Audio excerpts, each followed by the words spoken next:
And this event couldn't have come at a better time than now, when there is national awareness and national consciousness on the state of the power sector, which is begging for transformation and reform.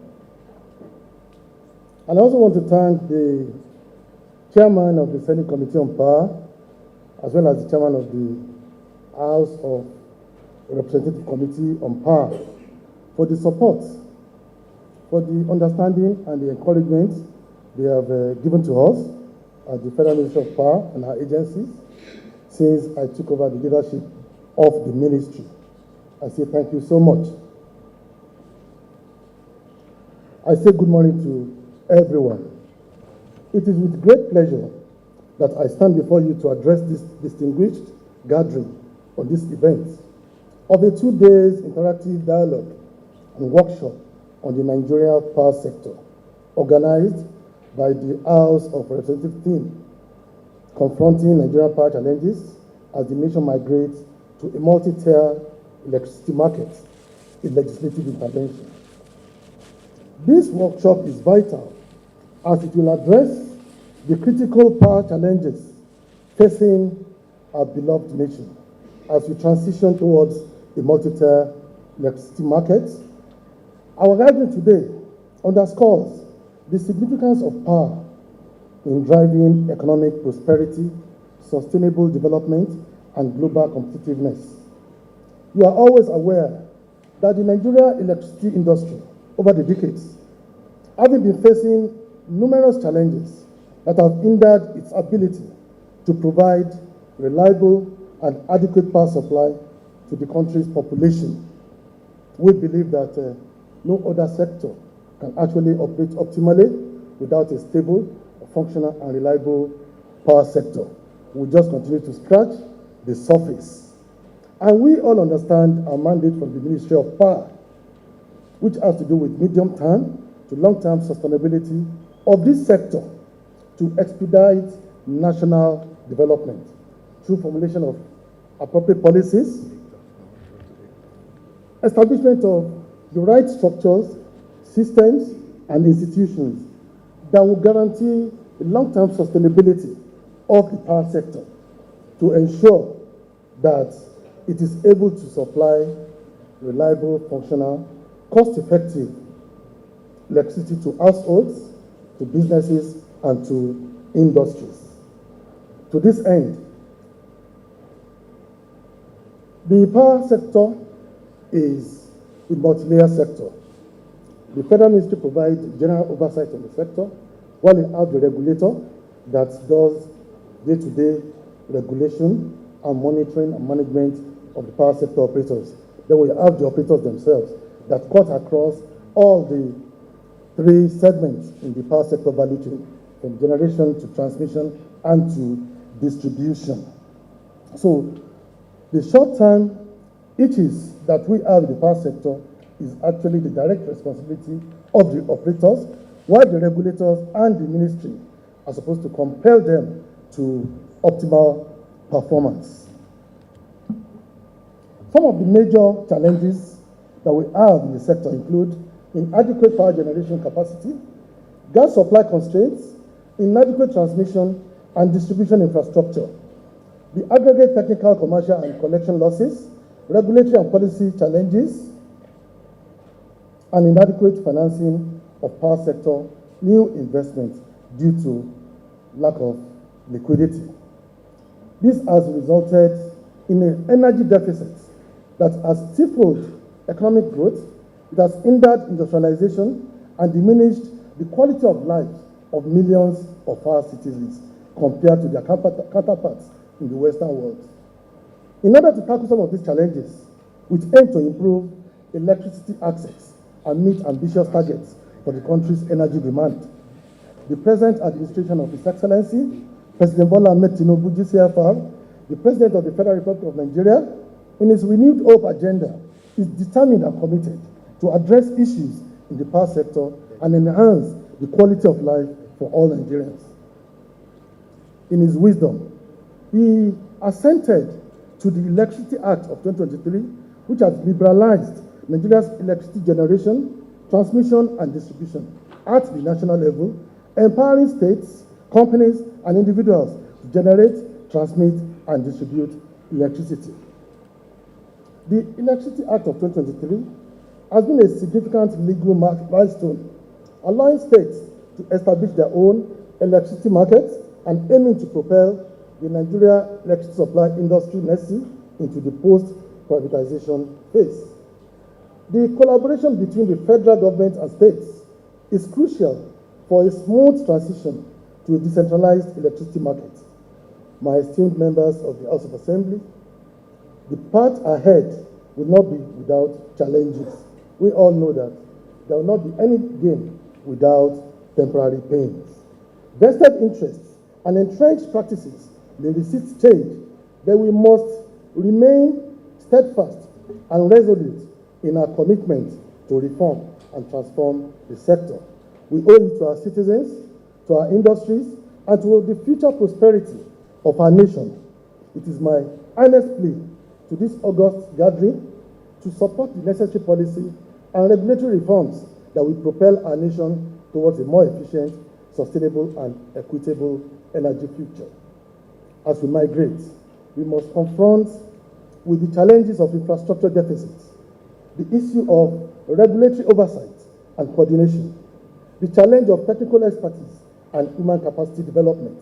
Also, we cannot overlook the financial implications of this transition with the relevant market design and regulation required and consumer education and awareness.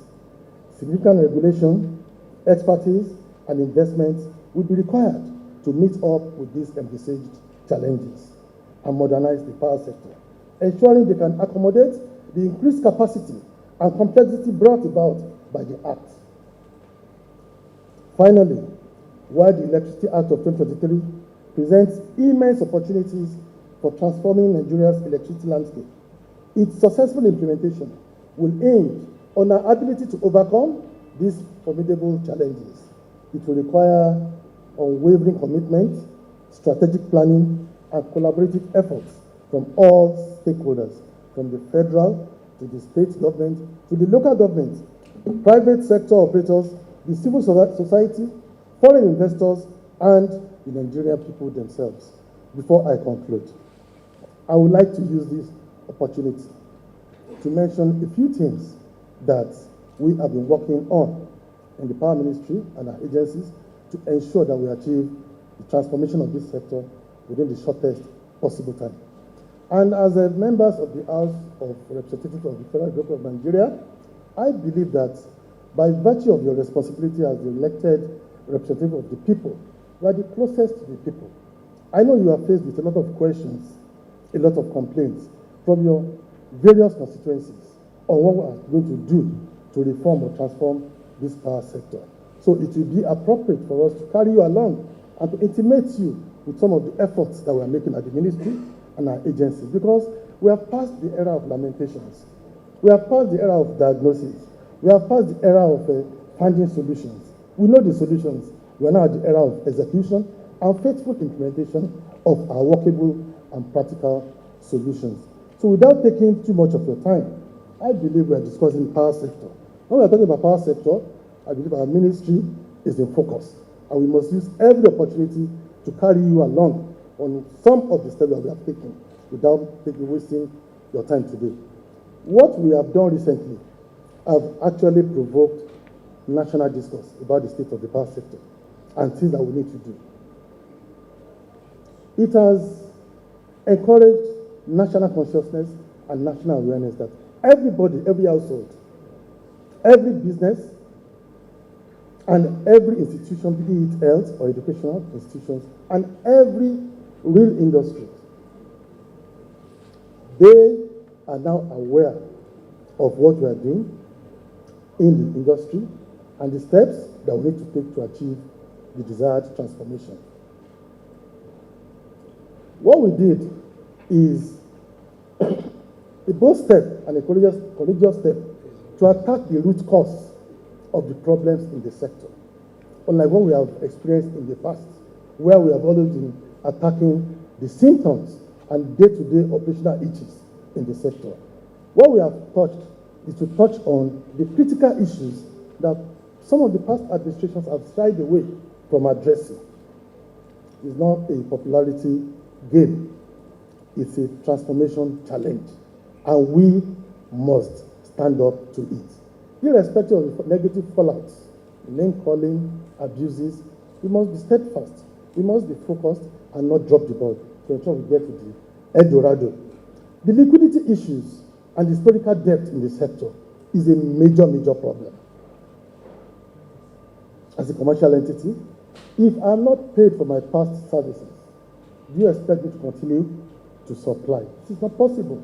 It is against the force of nature.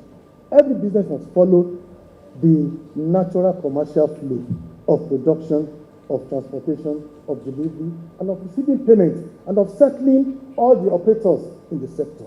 If this does not exist, the life of that sector will be cut short, and in no time it will be fully grounded.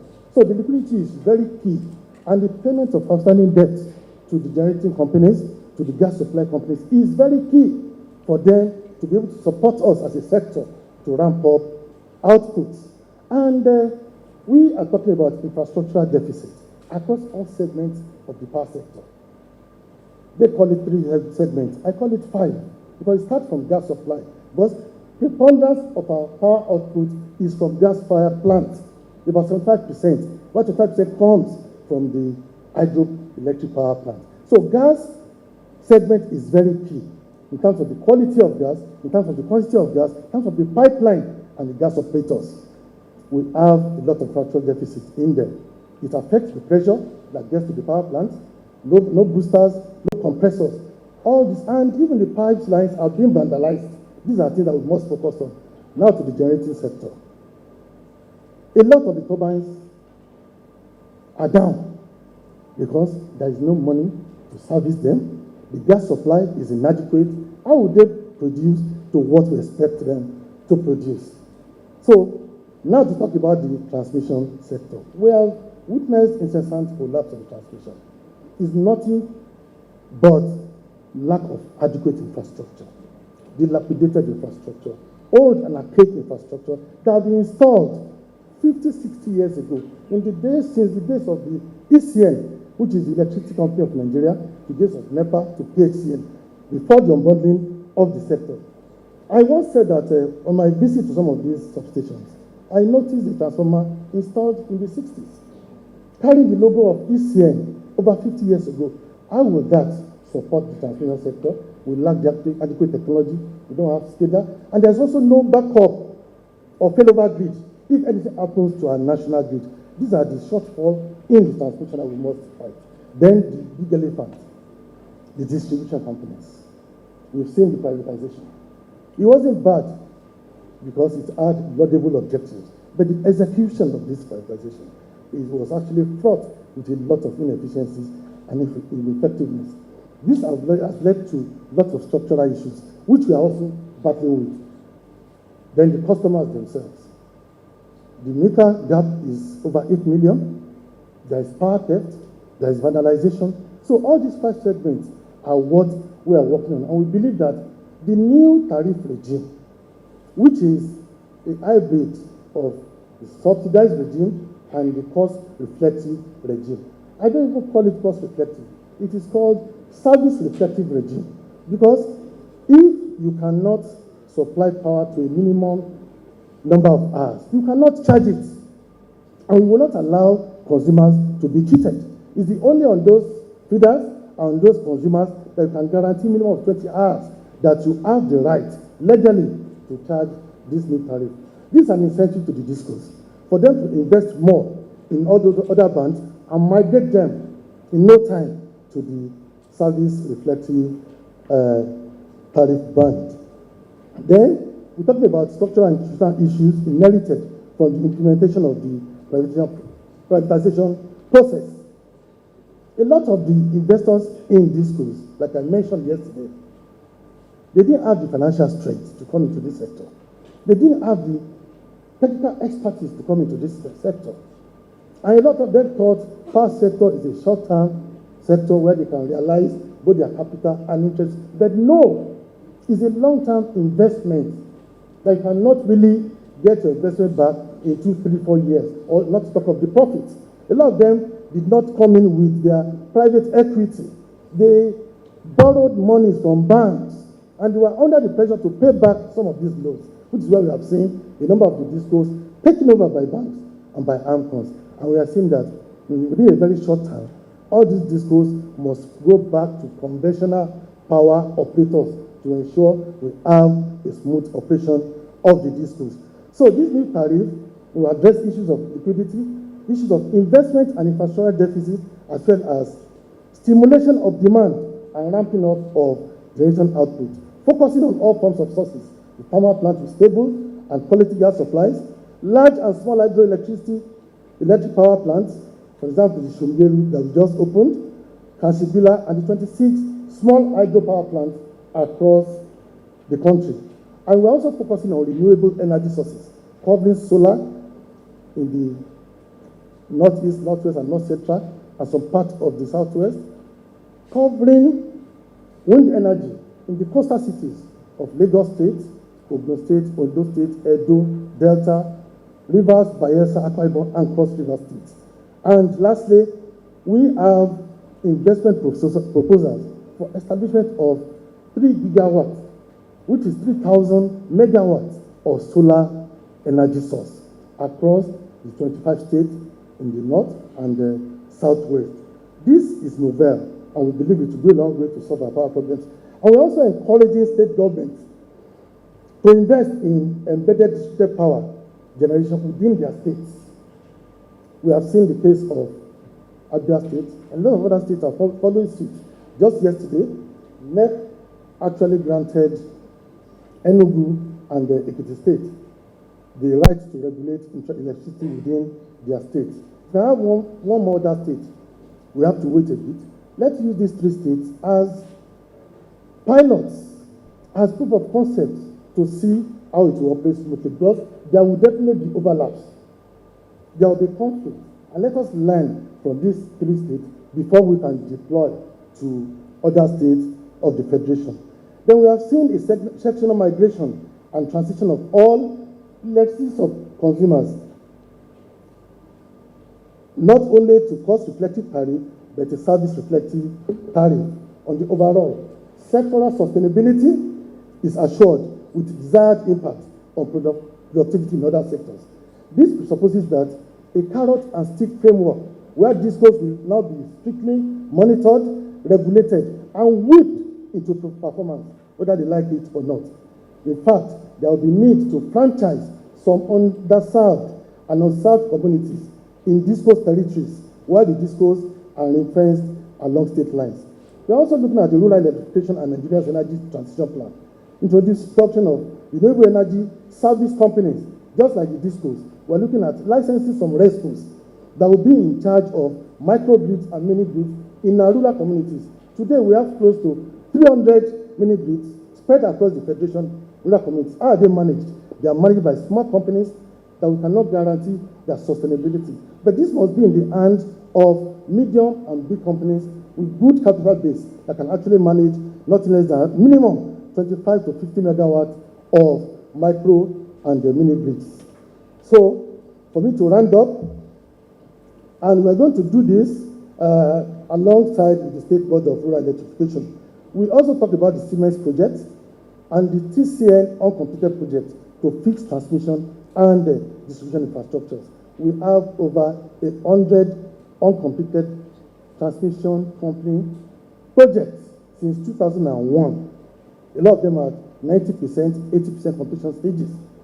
But we need funds to ensure that we complete this project before we even move on to new ones. And unfortunately, for power projects, you cannot energize unless they are 100% completed. We are looking at acquisition of SCADA, which is the supervisory, SCADA, which is the automated frequency management and supervisory control and data acquisition. The supergrid project, we are working on it, and we are trying to acquire spinning reserves that will eliminate incessant grid collapse. Funding of the spinning reserve will be across the industry sector operators. Then we have a presidential metering initiative to clear existing metering deficits and possibly an eventual liberalization of the metering acquisition and installation process with NEMSA, that's the Nigerian Electricity Management Service Agency, the meter manufacturers, and the DISCOs. We are rolling out the revised, resilient, and workable sectoral policies consistent with our climate-friendly power operation. And we are also aware of all the negative fallbacks of radical transformation and reform of this historically notorious and reform-resistant power sector. We know it comes with abuses, like I said earlier, name-calling, call for resignation from some quarters. For the informed and the professionals in the industry, they understand what we are doing, and they know that it's a journey, and we'll get to the El Dorado. Then we have saboteurs, we have enemies of progress, we have cartels, and we have those that prefer to perpetuate these entrenched regressive practices in the sector for their own personal and selfish gains. They go as far as vandalizing power assets across the country to frustrate our efforts. Their criticisms and negative actions, we accept it as sacrifices for holding public office and for getting involved in radical transformation. We have all read history of great leaders across the world, in Malaysia, in Singapore, in China, in India. Good leaders will take people to where they want to be. But great leaders must take people to where they ought to be, whether they like it or not. And at the end of the day, history and posterity will smile at such leaders. To conclude, this serves as nothing but inspiration for us to be more focused on our reforms.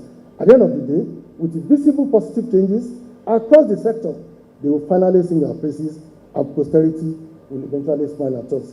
So in conclusion, let me reiterate the commitment of the Ministry of Power to lead charge in confronting Nigeria's power challenge. We stand ready to collaborate with our legislative partners, state regulatory bodies, and industry stakeholders to put in place the right policy and regulatory framework necessary for the implementation of the Legislative Act of 2023, and believe that together we can unleash the full potential of the Nigerian power sector and propel our nation to a brighter, more prosperous, and more productive future. I want to enjoy this session. Let us participate actively, and I believe one day we'll get to the El Dorado. Thank you very much.